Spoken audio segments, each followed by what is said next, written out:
Coming up on this week's edition of the Met Report, our women's soccer team travels to the Lone Star State for their 13th consecutive NCAA tournament. We learn why marijuana users around the country are being refused medical services. And we'll see what historic beverage is brewing at the Tivoli. All this and much more coming up on the Met Report.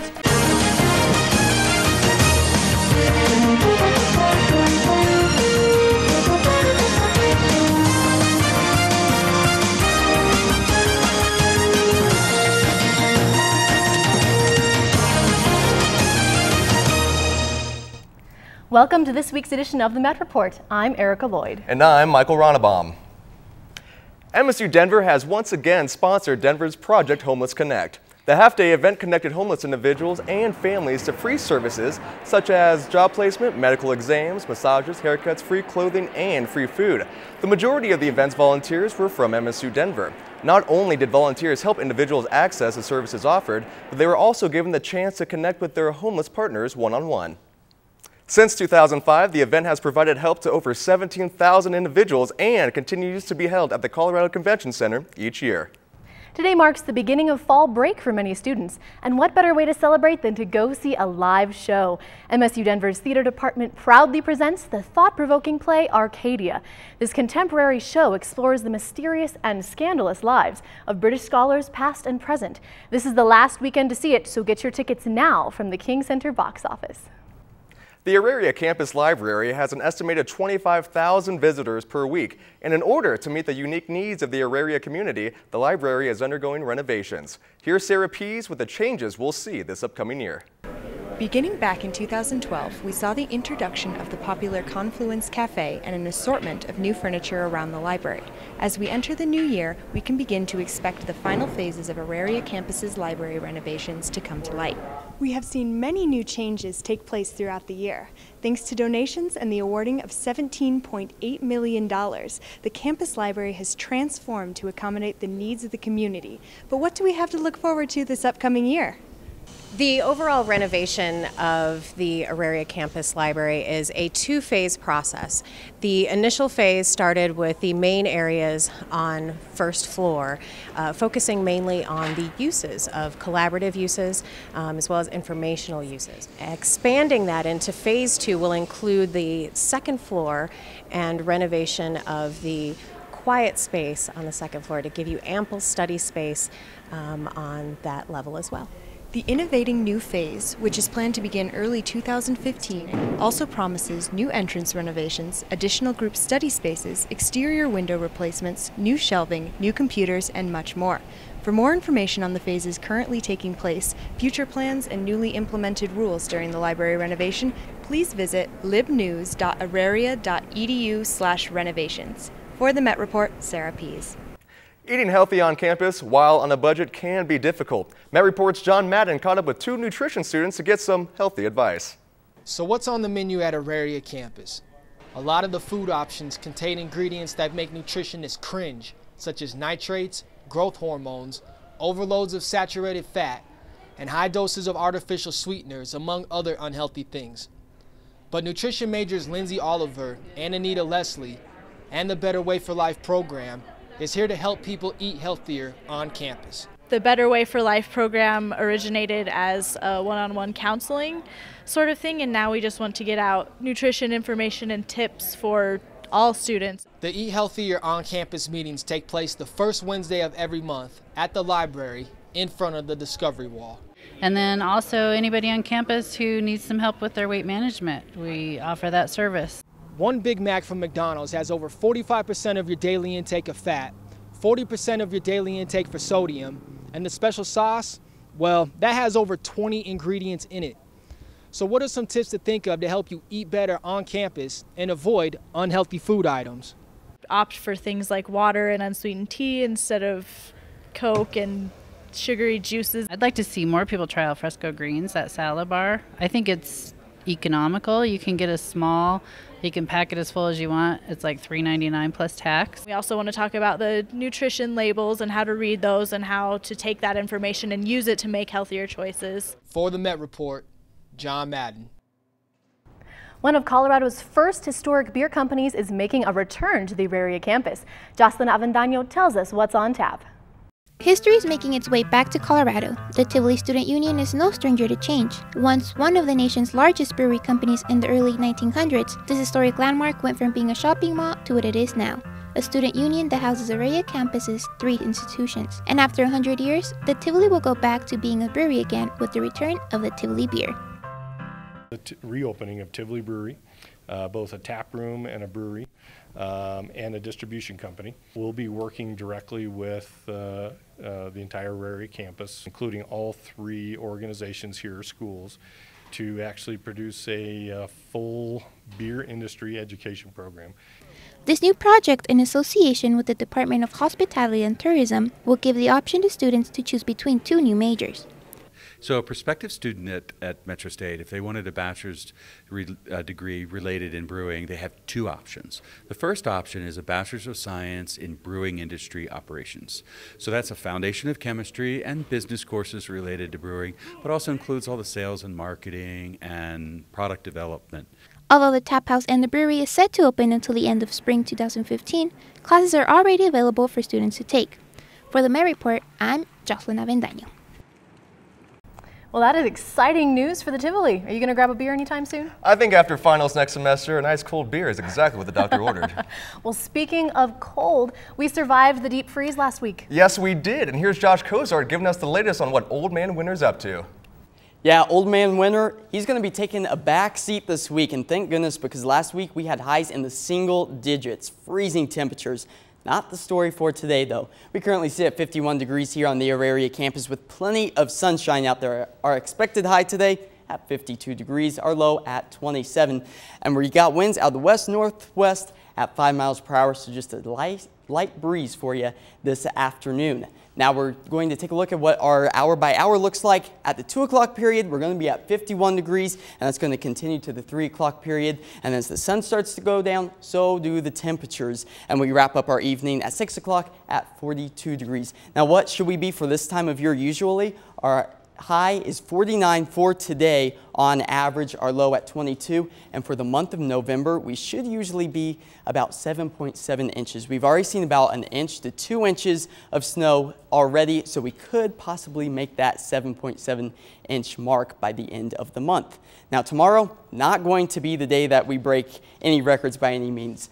Tomorrow, our high at 55 degrees and our low expected to be at 31 degrees, and we're going to warm up from the southwest winds at 8 miles per hour as just a few clouds start to move into the area. I'll have my extended forecast in just a few moments, but for now, back to you guys. Thanks, Josh. I gotta tell you, Erica, it does not feel like mid-November out there right now. I am loving this warm weather. As am I. We gotta take advantage of it while we can. We sure do. Well, many of us also love the popular app Snapchat. And the app's creators have a new feature up their sleeves. Coming up later in sports, our fall teams are entering into the postseason, and I'll tell you how they're doing so far. We'll be right back.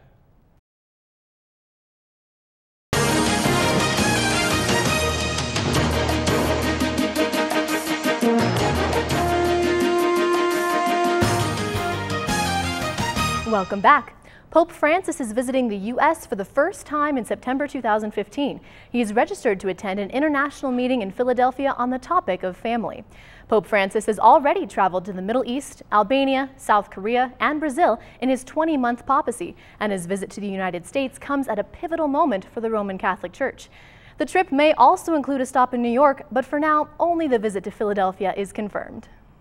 And folks, Facebook has taken over the social media scene with 1 billion users, and now it appears they want to get involved in the workplace. Met reporter Cynthia Maldonado tells us what this possible status update could mean for your job profile. Many of us use Facebook to keep up with family and friends or to post the latest good news. Now, this social media site wants to get involved with your work and colleagues, but not to worry, Facebook will separate personal life. It's called Facebook at Work. Internet rumors suggest the new software will continue to be similar to the consumer version. The only difference, co-workers will be able to connect via chat, employee to employee, connect with business contacts, and collaborate on projects without involving one's personal profile. You know, you'll find that your business might get more or less traffic. It's probably still, like overall, a very good organic and free way to reach and communicate with your customers overall. Will people want to use Facebook at work? It sounds like it has a lot of potential. I think as long as you are careful with your time and you get your work done, why not? But not everyone likes the idea of using Facebook in their place of business. Where that line crosses between utilizing that application for work versus just personal stuff can be hard to distinguish. I'm a little skeptical. I just think it, creates a gap in the professional industry. Facebook yet has to confirm the rumor, but if true, the company plans to launch its working software in 2015. For the Met Report, Cynthia Maldonado.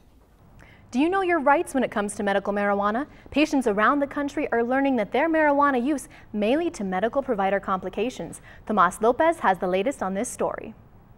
Post-2014 election season, the legalization of medical marijuana has been approved in 22 states. I was diagnosed with ankylosing spondylitis about 7 years ago. Some users report problems getting prescriptions from certain medical facilities after admitting to use of medical marijuana. And during that discussion, he let me know that if I choose to continue using medical marijuana, he would no longer be able to provide me with refills on my medication. Although medical marijuana has been approved at the state level, it still remains a Class A drug at the federal level, leaving some Coloradans without proper medical coverage. You go into a medical facility and you are being seen for a condition that the provider wants to prescribe a particular medication. To treat that, they may want to know if you are taking medical marijuana or recreational use of marijuana. I was able to do things with my family. And when I became sick, little by little that got taken away from me. So what's next for medical marijuana users and prescription providers? Now that it's being legalized and there's more funds and there are more opportunities, there are studies in the pipeline. But at this point, physicians really go based on their own comfort level and experience. I've chosen not to take the prescription drugs because of quality of life. Could this be an issue that we see in next season's elections? A question that only time will tell. For the Met Report, I'm Tomas Lopez. Thanks, Tomas. Medical professionals advise users to share all marijuana-related use with their doctors and to avoid withholding information to ensure their medical safety. Colorado may be the next state to adopt the Death with Dignity legislation promoted by the advocacy group Compassion and Choices. Although it's still in the early stages, the legislation would allow terminally ill patients to get a lethal dose of medication from their doctor, as Brittany Maynard did in Washington State. Death with Dignity is currently legal in 5 states, and state representatives here in Colorado are reviewing the legislation. The popular app Snapchat has a new peer-to-peer payment feature called Snap Cash. Now users can add a debit card to their Snapchat app, type a dollar amount into the text feature, and hit the green pay button to instantly send money to a friend. All financial details are held by the Square Cash company, and they currently can only accept Visa and MasterCard. The Snap Cash feature is only available on Android, but it's coming to iOS soon.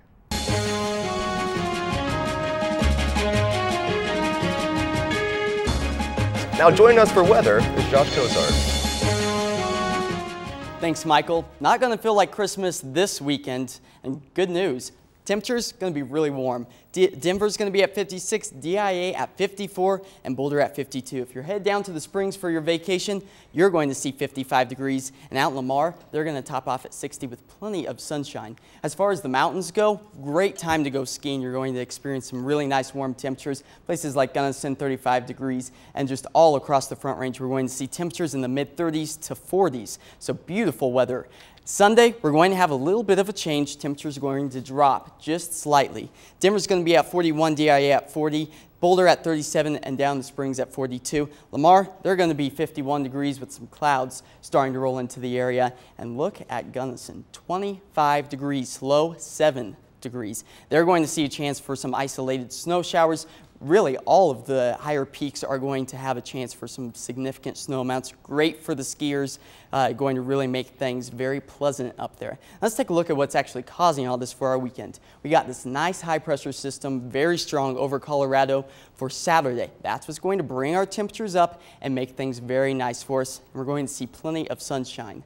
As far as the west coast, we're going to see a cold front, pretty strong, start to move into the area. We're going to see a lot of precipitation in the Seattle area, along with Oregon as well. Middle of the country, same thing, a whole bunch of rain as this low pressure system starts to make its way into their area along with this cold front and possibly some sleet, snow, rain, really messy stuff up in the Great Lakes region. Sunday, they're going to continue to see a lot of rain as that low pressure system moves up into the Great Lakes area, and we could possibly see some more lake effect snow in that area as well. Speaking of snow, out to the north and west, we got snow up in the Dakotas. Along with Colorado, we got a little bit of snow out there too. That's what I was talking about in those higher elevations. And it is going to give us some windy conditions here on the Front Range for Sunday. But let's take a look at what our 5-day forecast has in store for us. Monday, we're going to see temperatures a little bit cooler at 39 degrees. Tuesday at 42. Wednesday, we're going to warm up at 49 with plenty of sunshine. And Thursday, Turkey Day, we're going to see some snow showers in the morning hours with a high of 44 degrees. And then Friday, we are back to 41 degrees with partly sunny skies. So a great week for us. Now, we got some incredible pictures out here from Buffalo, New York. That to your left is a house buried in snow. To your right, that is a car. And I don't think that those windshield wipers being up is going to do them any good. There's no doubt that the Great Lakes region is expecting the snow smackdown, to say the least. Much of the region is buried under well more than 2 feet of snow, and it's still falling in some places. Many residents in the area are finding themselves trapped when they open their front doors. The snow is expected to continue to fall throughout the day today before significantly slowing. Drivers are being told not to leave home without a full tank of gas, blankets, and water in their vehicles, just in case they get stranded. Josh, that's a lot of snow up there. I know. We got to count our blessings that we are not experiencing. Yes. We got to enjoy the beautiful weather while we can. My car is prepared, though, for when it does storm here. Good. Yeah, we made it through the deep freeze. Now we're into some nice warm weather, except for that maybe chance of some snow. That's all right. We'll see what happens. Thanks, Josh. You're welcome. Coming up after the break, Melanie Townsend shows us the best places to shop this Black Friday.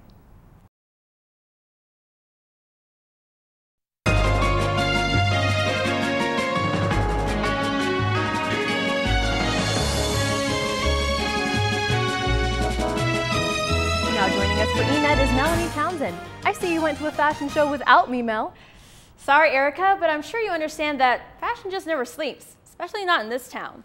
I'll bring you up to speed on the Mile High's stylish side a little bit later. For now, let's reminisce on some of the week's most entertaining news. The Hollywood Film Awards had its fair share of flubs this year. Miss Lopez had a major slip-up while presenting an award for Best Hollywood Animation to the creators of How to Train Your Dragon 2, not Drain Your Dragon Gen.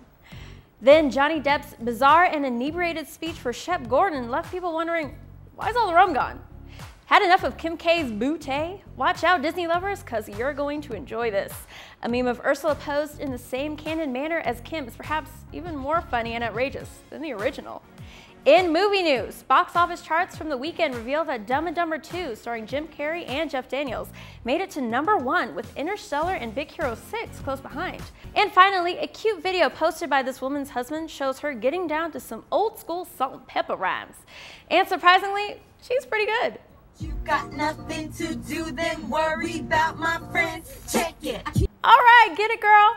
Hey, rapping in a car is still a unique form of artistic expression. Speaking of which, there was plenty of expression seen at the Colorado Convention Center's Art Denver Festival that was absolutely très chic. This week, artists and designers have prepared for a long weekend full of celebration for classic and one-of-a-kind pieces of artwork and fashion. Yes, guys, here at the Convention Center, things are definitely looking quite fabulous.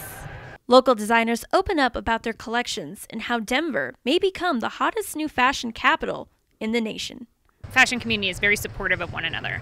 I feel that we all want to help each other succeed and build each other up. I think that Denver will continue to have a growing, fantastic fashion scene.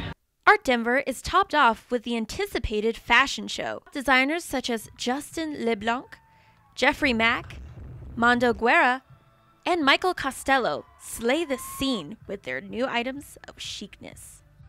Mack gets things started off right with his mixture of tribal accents and vibrant latex designs. LeBlanc adds a softer element with his flowy and earthy tones that capture the spotlight of the runway.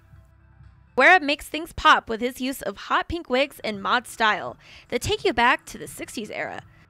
Finally, Mr. Costello brings it home with his line of sexy lace couture with accents of red and rose florals.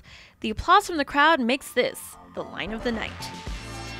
It's safe to say that Art Denver was a night to remember. We'll move aside NY and LA because Denver is on the rise when it comes to style and glamour. All those designers that night did amazing work. You know, I even had my eye on this cute little orange number. And just like orange is the new black, Black Friday is the new Thanksgiving. The frenzy for good holiday deals is already underway. It is predicted that discounts will go as high as 70% this year.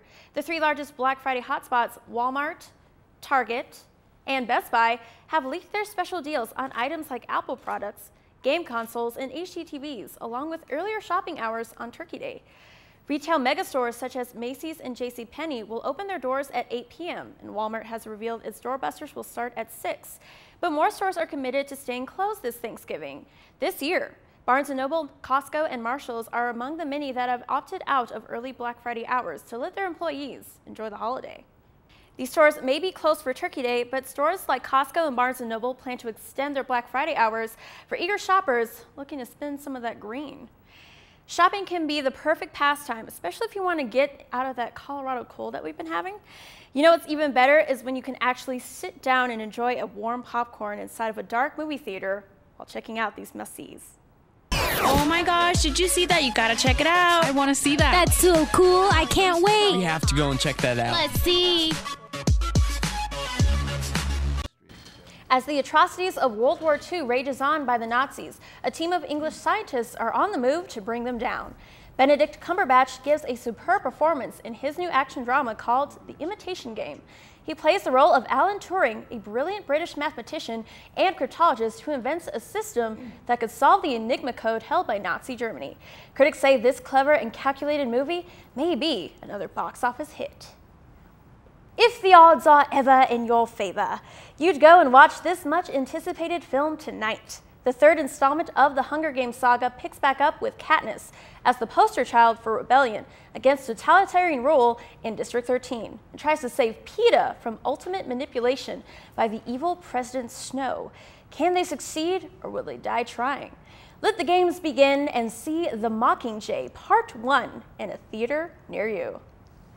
Guys, the third installment of the Hunger Games looks so good. It looks amazing. I can't wait to go see it. Very excited about that. Now, what do you guys think about Black Friday? Are you guys into that sort of thing? Not so or much. Only if there is like one item that I must have, then I'll wake up super early. But other than that. See, I don't wake up early. I go later in the day. There's not as much left, but you still get the same deals. Well, I'm glad some stores have opted out so that they can spend time with their families. Yeah, and that's great. And folks, don't touch that remote. Sports is next.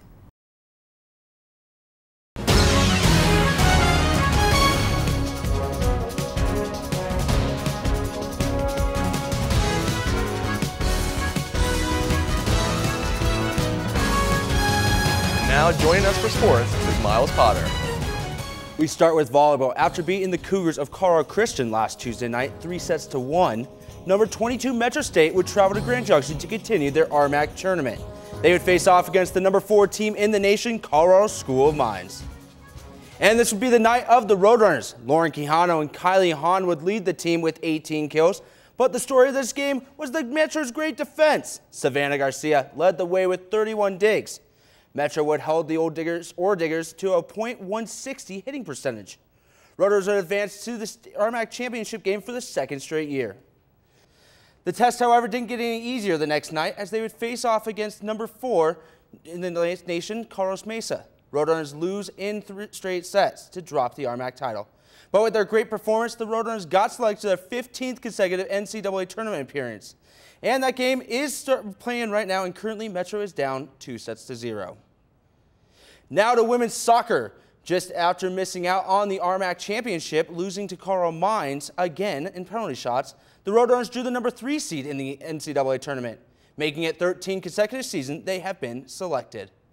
They would have to travel to the great state of Texas to take on number 6 seeded Angelo State.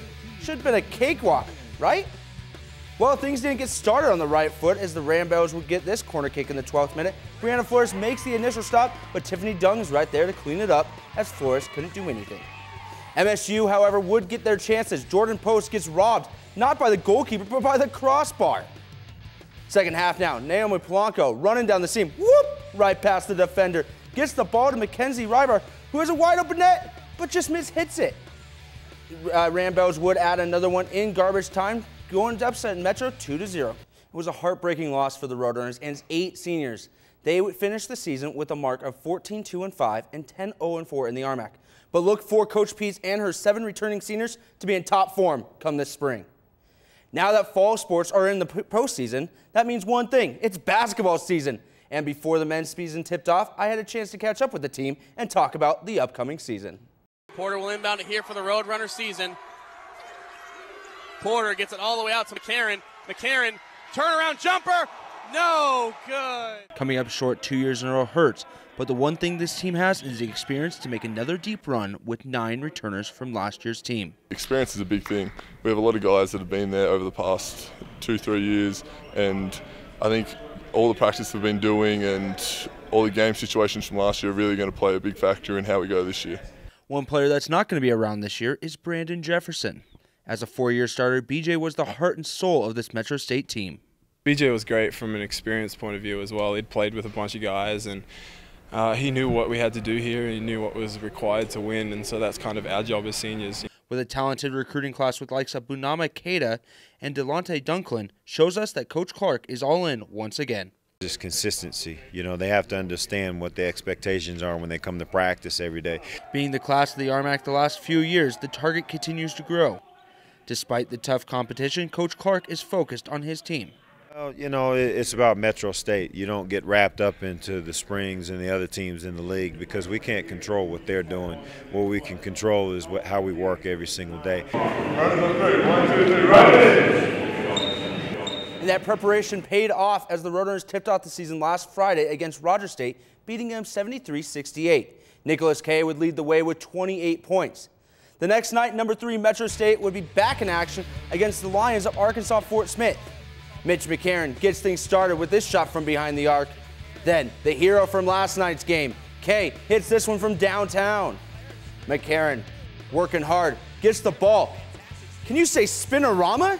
Let's see this one again in slow motion. Mitch would finish the night with 22 points. Second half now, Lions getting back into the game. Seth Youngblood shows the Metro faithful that he has hops. Then Kay taking over with this slam. Then Kay again. This time from the baseline. He had a career-high 33 points. Metro State goes up to 2-0 with this 80-67 victory. As a team, we came out really strong tonight. We came out aggressive and we stuck to our game plan. We came in this morning, got some stuff done, and I think it was a good effort by the whole team to come in and just work hard and execute the game plan. No, it's pretty remarkable when Nick gets back-to-back career highs because everybody knows on the scouting report who those guys are, and they're trying to stop him, and they doubled early. But, you know, those guys are stepping up and taking a senior leadership. They understand that there's a sense of urgency. This is their last go-around. Metro State hasn't lost on its home floor since 2012, guys. Wow. And they are looking to continue that streak tonight against South Dakota School of Mines. Game tips off at 7 o'clock, and I expect to see every one of you guys there. I'm going to be at the Hunger Games. Yeah. Myles, I'll be joining you tonight for a little tip-off action. Thanks, that sounds awesome, bud. But you guys have to go check out a game. I really this year need for to. sure, I want to. right? Okay. We will. All right, so guys, I got a great heartwarming story for you. There's this program called Team Impact, and Metro signed 3 kids who are facing illness or life-threatening illnesses. So this program called Team Impact, they match local kids with local college athletic teams. They have signed 550 kids with 280 different universities in 37 states. That's fantastic. Absolutely. 9-year-old Chase Lakeham and his brother Reese Lakeham, who is 11, joined the basketball team. Nathaniel Kurtz, who is 7, joined the baseball team. Chase is currently recovering from stage 3 lymphoma, while Nathaniel is recovering from Wilms tumor, a type of kidney cancer. These kids are expected to make a huge impact on the Roadrunners this season, helping them both on and off the field. Wow. It sounds like Metro's doing some beautiful things with some children this Yeah, year. absolutely. Very touching. I mean, that athletics department, they're all class over there. Yeah. Joan McDermott runs it, and she is just great. She's a great athletic director. Hopes and prayers to both Chase and Nathaniel. Absolutely. And folks, that does it for this week's edition of the Met Report. For Josh Cozart, Melanie Townsend, Myles Potter, Erica Lloyd, and the entire Met Report staff, I'm Michael Ronnebaum. And don't forget to check us out on mymetmedia.com and follow us on Facebook and Twitter at the Met Report. We'll see you on campus. Have a great fall break.